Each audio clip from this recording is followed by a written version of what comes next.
శరణార్థులు ఇయాల్టి ఖతర్నాక్ వార్తలు తయారుగున్నాయి. మరి అంతకంటే ముందుగాల హెడ్లైన్స్. ఇయాల్టితోని ప్రజాపాలన కార్యక్రమం ఒడిచింది. కోటికి పైననే వచ్చినాయట దరఖాస్తులు.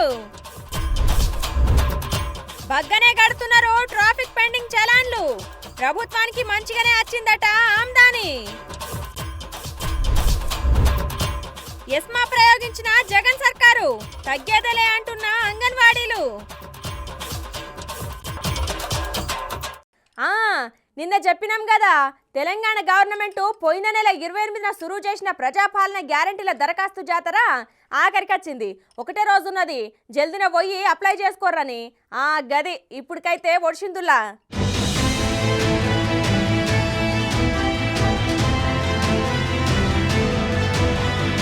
కాంగ్రెస్ సర్కారు షురూ చేసిన ప్రజాపాలన గ్యారంటీల దరఖాస్తుల కార్యక్రమం జాతర లెక్కనే నడిచిందుల్లా. అదిగా ఇయాలటితోని మొదటి విడత ఒడిసింది. అయితే రాష్ట్రంలో ఎక్కడ చూసినా గానీ గదే ముచ్చట నడిచింది ఇన్నొద్దులు. ఇక వారంలో వీటి కోసం మొత్తం దరఖాస్తులు 1 కోటి దాటినాయంటే చూడుర్రి మరి ఎట్లున్నదో ముచ్చట. ఇక ఆఖరి రోజు కూడా అన్ని సెంటర్లకు బగ్గనే ఇచ్చిర్రంట దరఖాస్తులు. ఇలా ముఖ్యంగా మహాలక్ష్మి, రైతు భరోసా, గృహజ్యోతి, ఇందిరమ్మ ఇల్లు, చేయూత పథకాలకు అప్లై చేసుకుంటే ఇక రేషన్ కార్డు లేనోళ్లు తెల్ల కాగితం మీద కొత్త రేషన్ కార్డు కావాలని రాసిచ్చిర్రట. అయితే ఇచ్చిన దరఖాస్తులు అన్నింటినీ ఈ నెల 17 తారీఖు లోపు కంప్యూటర్లకు ఎక్కియాలి అని సిఎస్ శాంతికుమారి మేడం అన్ని జిల్లాల కలెక్టర్లకు ఆర్డర్ వేసిందట. అయితే ఇప్పటికెళ్లి ప్రతి 4 నెలలకు ఒకసారి గిట్లనే ప్రజాపాలన పెట్టాలని డిసైడ్ అయిందట గవర్నమెంట్. ఇప్పటిదాకా గ్రామ సభలలో దరఖాస్తులు ఇయ్యనోళ్ళు తర్వాత తహసీల్దారు, ఎంపీడీఓ, మున్సిపల్ కార్యాలయాలలో కూడా ఇయ్యొచ్చని ప్రభుత్వం ప్రకటించింది.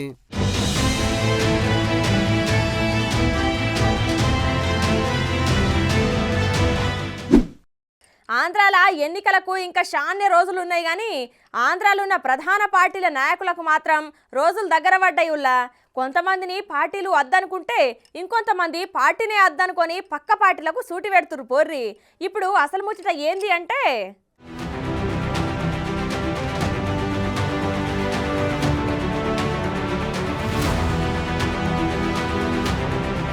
ఇక విజయవాడ ఎంపీ కేశినేని నాని మొత్తానికి టీడీపీని వదలనీకే నిర్ణయం తీసుకున్నాడు పోరి. టీడీపీ అధిష్టానం కూడా పొమ్మన్ లేక పొగబెట్టినట్టు తిరువూర్ల చంద్రబాబు సభా నిర్వహణ బాధ్యతలను నువ్వు చూసుకోవద్దు అని వేరేటోళ్లకు అప్పగించుడు. అట్లనే విజయవాడ ఎంపీ అభ్యర్థిగా వచ్చే ఎన్నికల్లో వేరే వాళ్ళకు అవకాశం ఇస్తామని చంద్రబాబు తనతోనే చెప్పుడు. గిట్ల ముదిరిన ముచ్చట బయటికి పోయేదాకా వచ్చి పొద్దున్నే నాని సారు ఆయన ట్విట్టర్ అకౌంట్ లో చంద్రాలు సారు నారా భువనేశ్వరిలతోనే ఆయనున్న ఫోటోని పెట్టి గిట్ల రాసుకొచ్చిండు. చంద్రబాబు నాయుడు గారు తెలుగుదేశం పార్టీకి నా అవసరం లేదని భావించిన తర్వాత నేను పార్టీలో ఉండు కరెక్ట్ కాదు కాబట్టి తొందరలోనే ఢిల్లీకి పోయి లోక్సభ స్పీకర్ ని కలిసి నా లోక్సభ సభ్యత్వానికి రాజీనామా చేస్తానని ఆ మరుక్షణమే టీడీపీకి రాజీనామా చేస్తానని రాసుకొచ్చిన సారు ఇగో ఇట్లా చెప్పుకొచ్చిండు. నేను ఎవరిని తప్పట్లేదు, చంద్రబాబు గారిని తప్పట్ను, పార్టీని తప్పట్లేదు. ఎందుకంటే చూడండి, పార్టీస్కి వాళ్ళు పార్టీని నడపాలి. పార్టీ అధికారంలోకి వచ్చేటట్టు వాళ్ళు రకరకాలైన స్ట్రాటజీస్ ఉంటాయి, అట్లాగే రకరకాలైనటువంటి నిర్ణయాలు తీసుకుంటారు. సో దాంట్లో భాగం. కాకపోతే ఏంటంటే ఇక్కడ నా విషయంలో ఇక్కడ కొన్ని వేల మంది నా మీద ఆధారపడి ఉన్నారు, నా వెంటున్నారు. సో నేను అందుకే ఇప్పుడు అంటే ఒకసారి నేను వద్దనుకుంది పార్టీ, చంద్రబాబు గారు నన్ను పొమ్మన్నారు, ఇంకా నేను ఉండడం అనేది కరెక్ట్ కాదు, మంచిది కాదు, మంచి పరిణామం కాదు. అందుకని ముందు వెళ్ళి స్పీకర్ గారి అపాయింట్మెంట్ పెట్టాం. ముందు వెళ్ళి స్పీకర్ గారిని అడుగుతాం, స్పీకర్ గారిని రాజీనామా చేస్తాం. ఆయనతో అదే రోజు ఆమోదింపు చేసుకుని అప్పుడు పార్టీకి రాజీనామా చేస్తాం. ఎందుకంటే పార్టీకి ఎంపీ పదవి ఉండగా పార్టీకి వదిలేసని చెప్పకూడదు, ఇంకో పార్టీకి వెళ్ళకూడదు, లేదా ఇంకో నిర్ణయం తీసుకోకూడదు. ఇట్లా చెప్పిన సారు మరి ఏ పార్టీలకు పోతారు అని అడిగితే మా వాళ్ళందరితో కూర్చుని వాళ్ళందరూ ఏ నిర్ణయం తీసుకుంటే వాళ్ళకి ఫాలో అవుతుంది. నాకు నా సొంత నిర్ణయం లేదు దీంట్లో. మా వాళ్ళందరూ ఏం చేయమంటే ఇప్పుడు 4 రోడ్లు ఉంటాయి, ఏ రోడ్లోంచి వెళ్దామంటే డెస్టినేషన్కి మా వాళ్ళు ఏది నిర్ణయిస్తే మా వాళ్ళంతా కలిసి, ఎందుకంటే అందరిని క్యారీ చేయాలి కదా, నేను నా ఒక్క నిర్ణయం కాదు కదా, వాళ్ళని క్యారీ చేయకుండా నేను వాళ్ళ నిర్ణయం తీసుకుని వాళ్ళ ఆమోదం తీసుకోకుండా నేను ఏం చేస్తాను. సో నేను ఏదైతే పార్టీకి ముందు లోక్సభకు రాజీనామా చేసి తర్వాత పార్టీకి రాజీనామా చేసిన తర్వాత మా వాళ్ళందరూ కూర్చుని ఇది చేద్దాం అన్నదప్పుడు ఆ నిర్ణయం వాళ్ళ నిర్ణయమే నా నిర్ణయం, నా సొంత నిర్ణయమే ఉండదు. గది ముచ్చట. ఇప్పటికైతే ఏం చెప్తలేడు కానీ ఈ ముచ్చట చూసిన పీవీపీ సారు ఇగో గిట్ల రిప్లై ఇచ్చిండు.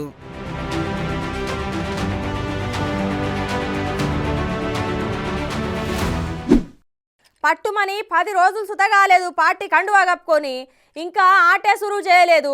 అప్పుడే సెల్ఫ్ అవుట్ అని ఆయనకు ఆయనే చెప్పుకున్నాడు అంబటి సారు. అదేందో అర్చుకుందాం పారి.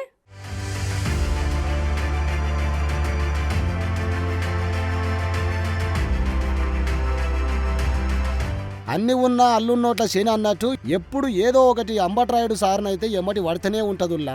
ఆ మధ్య గట్లనే సార్కు క్రికెట్లో అవకాశాలు సరిగ్గా రాలేదు. ఇక ఐసీసీ వాళ్ళు నాకు అవకాశం ఇస్తలేరు, నన్ను ప్రపంచ కప్ కు తీసుకోలేదు అని అలిగి క్రికెట్ కు కెరియర్ రన్అట్ చేసుకున్న గీ రాయుడు సారు ఇప్పుడు రాజకీయాలకు వచ్చిన వారానికి రాజకీయ జీవితం మీద విరక్తి కలిగిందో ఏమో గాని దాంట్లో కూడా గిట్లనే గేమ్ స్టార్ట్ చేయకముందే అవుట్ అని ప్రకటించిండుల్లా. మొన్నటిదాకా జగన్ పాలన బేస్ అన్న రాయుడు సారు ఇప్పుడు సడన్ గా గిట్ల ట్విట్టర్ పిటల వైసీపీని వీడుతున్నా, పాలిటిక్స్ కి తాత్కాలిక విరామం ఇస్తున్నా, పూర్తి వివరాలు త్వరలో వెల్లడిస్తా అని రాసుకొచ్చిండు సారు. మరి మొన్నటిదాకా గుంటూరు పార్లమెంట్ బరిలో బగ్గ రన్నులు కొట్టిన వైసీపీని ఒంటి చేత్తోని గెలిపిస్తాడు అనుకుంటే గిట్ల చేసిండు సారు. లోగుట్టు పెరుమాళ్ళకెరుక అన్నట్టు అసలు ముచ్చట ఆయనకే తెలవాలి. మరి లోపల ఏమైందో గాని గిట్ల రాజకీయాలకు రిటైర్డ్ హార్ట్ అయ్యిండా లేకపోతే మొత్తానికే రిటైర్మెంట్ ఇచ్చిండా అనేది చూడాలి. మరి ఇక గిట్లుంటే అంబట్రాయుడు తీసుకున్న నిర్ణయం మీద టీడీపీ స్పందించిందుల్లా. జగనాస్ వంటి విపరీత ధోరణి ఉన్న వ్యక్తితోని కలిసి మీరు రాజకీయ ఇన్నింగ్స్ ఆడనందుకు సంతోషంగా ఉంది, మీ భవిష్యత్తు ప్రయాణం సజావుగా సాగాలని కోరుకుంటున్నామని తెలుగుదేశం పార్టీ ట్విట్టర్ పిటల పోస్ట్ చేసింది.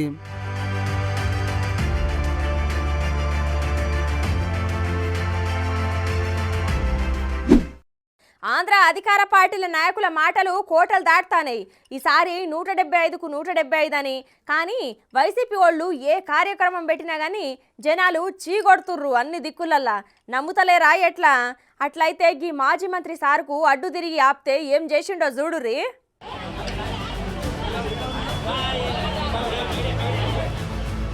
ఇక ఈసారి అధికార పార్టీ వైసీపీకి ఎన్నికలల్లా కష్టమేనుల్లా. ఎందుకంటే ఏ కార్యక్రమం పెట్టినా ఎక్కడ పోయినా గానీ జనాలు వాళ్ళ మంత్రులను ఎమ్మెల్యేలను నిలదీస్తురు పోరి. ఇప్పుడు గడప గడపకు మన ప్రభుత్వం అనే కార్యక్రమం పెట్టి అన్ని ఊర్లలో తిరుగుతుంటే పాపం మాజీ మంత్రి అని కనికరం లేకుండా సింహాచలంలో ఉన్న విజయగిరి పాలెంలో చూడుర్రి మన భీమిలి ఎమ్మెల్యే అవంతి సార్ను ఆ ఊర్లున్న ఆడోళ్లు ఎట్లా అటకాయించిర్రో. ఇక సారు పొద్దున్నే లేచి గడప గడపకు కార్యక్రమం షురూ చేసి ఇట్లా అనుచరులు కార్యకర్తలతో కలిసి విజయగిరి పాలెం రాగానే అక్కడ ఆడోళ్లు మా సమస్యలు ఇంకా అట్లనే ఉన్నాయి, గ్రామాల భూ సమస్యని పరిష్కరించకుండా మా దగ్గరికి మళ్ళీ ఓట్లు అడిగేందుకు వచ్చినావా అనుకుంటా ఎమ్మెల్యే అవంతిని అటకాయిస్తే సారు దెబ్బకు దడుచుకున్నాడట.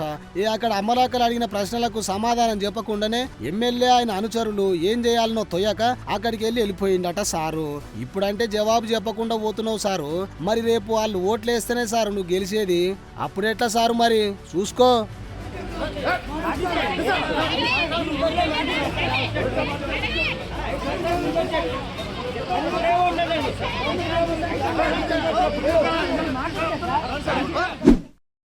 ఇక వాళ్ళ సమస్యలన్నీ పరిష్కారం చేయమని దాదాపు నెల సంది పోరాటం చేస్తాన్న అంగన్వాడీల కార్యకర్తల మీద జగన్ రెడ్డి ప్రభుత్వం గుస్సాగి చూడుర్రి ఏం పని ముంగటేసుకుందో.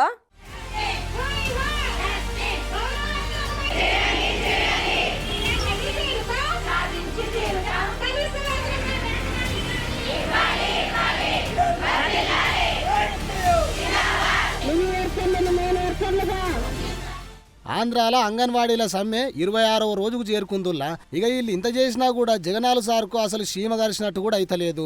మరి ఎందుకు ఇంత మొండిగా ప్రవర్తిస్తున్నాడో అక్కడ ఆంధ్ర జనాలకు అసలే సమజైతలేదట. అరే ఇంకో 3 నెలల ఎన్నికలు పెట్టుకొని కూడా గింత లాపరుగా ఎందుకు తీసుకుంటున్నాడో అర్థమైతలేదు సారు. ఇక అంగన్వాడీ అక్కలు ముఖం మీదనే చెప్పి వాడేస్తున్నారు, మా సమస్యలు పరిష్కరించకపోతే ఈసారి జగనాల ప్రభుత్వానికి ఓటు వేసేదే లేదు అని. మరి ఎందుకు జగనాల సార్కు చెవు మీద పేను వాడతలేదో అర్థమైతలేదు. అరే మీరిచ్చిన హామీనే కదా సారు వాళ్ళు అడిగింది.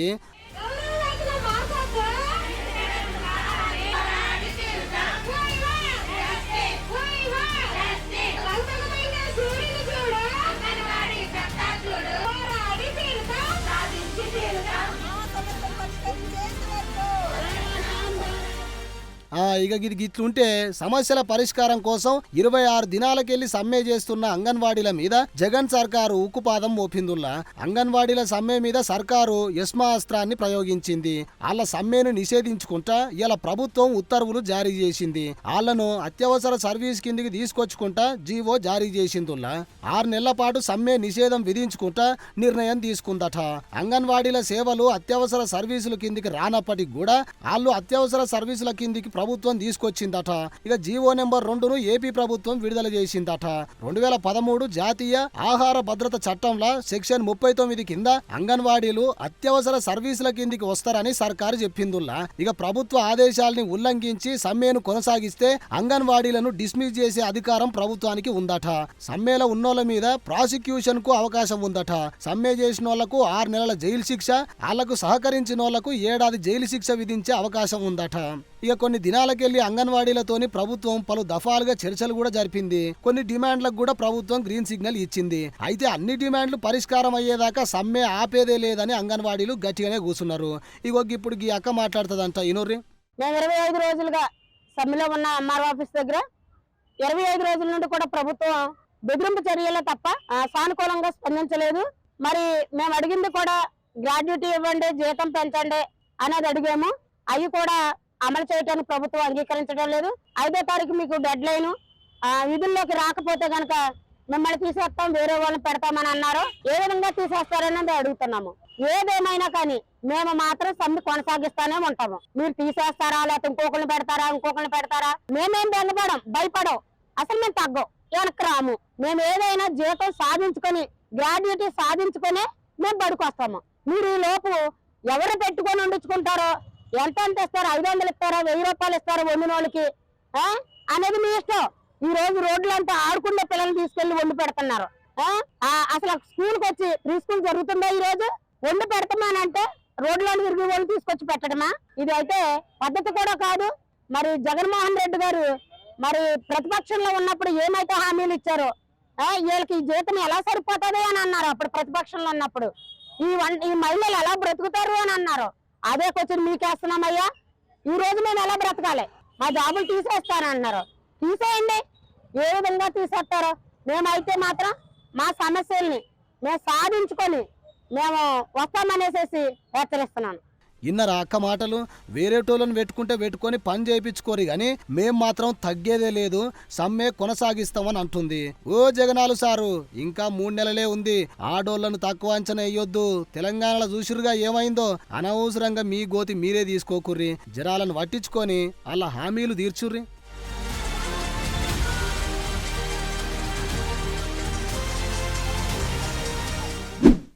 ఇక పోలీసు వాళ్ళు ఇచ్చిన బంపర్ ఆఫరు ఇప్పటికే జబర్దస్త్గా వాడుకుంటున్నారు వాహనదారులు.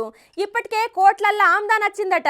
అయితే ఈ నెల 10వ తారీఖు ఈ ఆఫర్ అయిపోతుందని గుర్తు చేయనికే తీసుకొని వచ్చిన ఈ వార్త చూడుర్రి.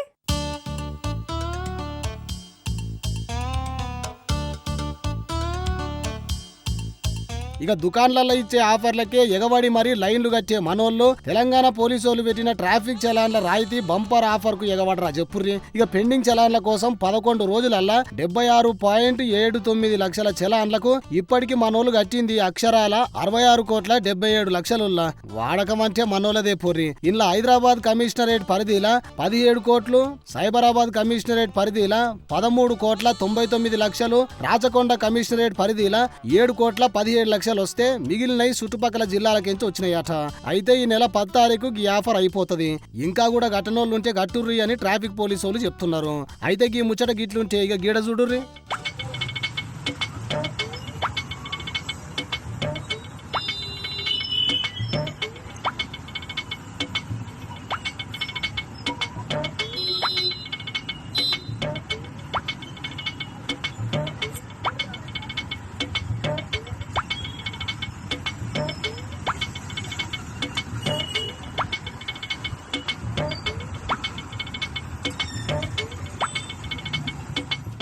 నాకు ఇట్లా Hanumakonda traffic SI David sir Mulugu cross road దగ్గర అడ్డా వేసి హెల్మెట్ లేని లైసెన్స్ లేని పోరలను ఆపిండు. వాళ్ళ దగ్గర ఏం లేవో గాని అలా కానిస్టేబుల్ పక్కకు పోగానే వాళ్ళ దగ్గర ఇట్లా పైసలు తీసుకొని సెల్లు కింద పెట్టి మెల్లగా జేబులో చూపించిండు సారు. గీ ముచ్చటంతా పైకెంచి ఒక కన్ను చూస్తున్నది అని తెలవక గిట్లా అడ్డంగా బుక్ అయిండు సారు. గీ వీడియో మెల్లగా సోషల్ మీడియాలో పెట్టేసరికి గట్టిగానే చక్కర్లు కొడుతుంది. గదిగిట్లా వాళ్ళ పెద్ద సారు వరంగల్ పోలీస్ కమిషనర్ అంబర్ కిషోర్ కంటపడ్డదట. ఇంకేంది ఇక ఎస్ఐని హెడ్ క్వార్టర్స్ కు పిలిపించి లంచం తీసుకున్నట్లు నిరూపణ కాగానే ఎమ్మటే సస్పెండ్ చేసిండట సార్ను. అయితే ఇప్పటికీ ఈ ఎస్ఐ డేవిడ్ సార్ మీద మస్తు కంప్లైంట్లు వచ్చినాయట గానీ ఎప్పుడు దొరకలేదు. ఇప్పుడు వీడియోలో అడ్డంగా దొరికేసరికి ఇప్పుడు ఇంటికి పోక తప్పలేదు పోర్రి. ఒక పక్క టైంకు జీతాలు వస్తూనే ఉండే ఈ చిల్లర్కు కకృతి పడితే ఇప్పుడు చూడు అందరిట్లా ఇజ్జత్ పాయే, ఉన్న కొలువు ఊసిపాయే.